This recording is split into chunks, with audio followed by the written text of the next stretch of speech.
कृष्ण, बलराम और राक्षस। महाभारत काल की बात है।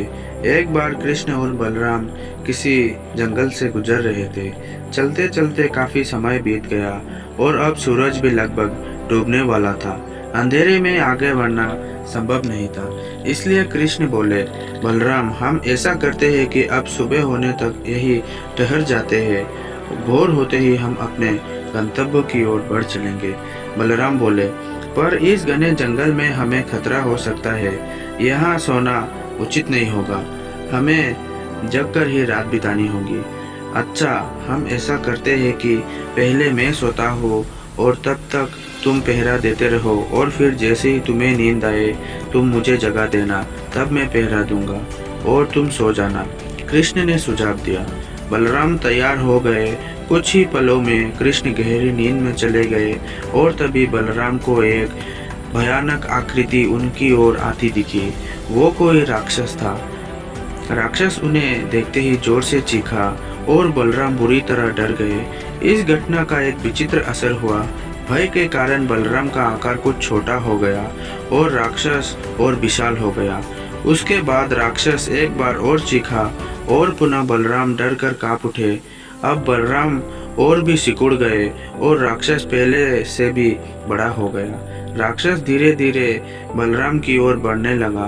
बलराम पहले से ही भयभीत थे और उस विशालकाय राक्षस को अपनी ओर आता देख जोर से चीख पड़े कृष्णा, और चीखते ही वही मूर्छित होकर गिर पड़े। बलराम की आवाज सुनकर कृष्ण उठे। बलराम को वहां देख उन्होंने सोचा कि बलराम पहरा देते देते थक गए और सोने से पहले उन्हें आवाज दे दी। अब कृष्णा पहरा देने लगे। कुछ देर बाद वही राक्षस उनके सामने आया और जोर से चीखा।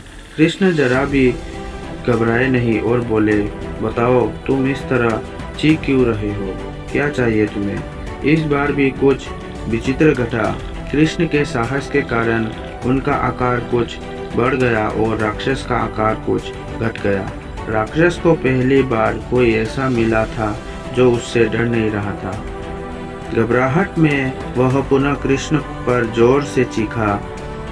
उस बार भी कृष्ण नहीं डरे और उनका आकार और भी बड़ा हो गया, जबकि राक्षस पहले से भी छोटा हो गया।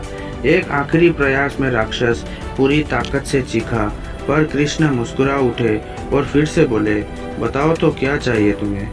फिर क्या था? राक्षस सिकुड़कर बिल्कुल छोटा हो गया और कृष्ण ने उसे हथेली में लेकर अपनी धोती में बांध लिया और फिर कमर में फंसकर रख दिया। कुछ ही देर में सुबह हो गई। कृष्ण ने बलराम को उठाया और आगे बढ़ने के लिए कहा। वे धीरे धीरे आगे बढ़ने लगे। तभी बलराम उत्तेजित होते हुए बोले, पता है कल रात में क्या हुआ था? एक भयानक राक्षस हमें मारने आया था।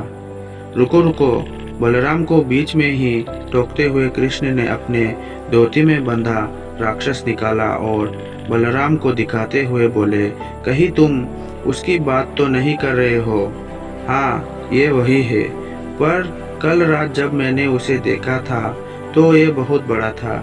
ये इतना छोटा कैसे हो गया? बलराम आश्चर्यचकित होते हुए बोले।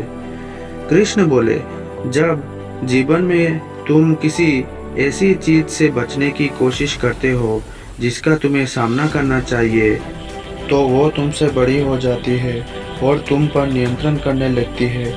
लेकिन जब तुम उस चीज का सामना करते हो जिसका सामना तुम्हें करना चाहिए, तो तुम उससे बड़े हो जाते हो और उसे नियंत्रित करने लगते हो।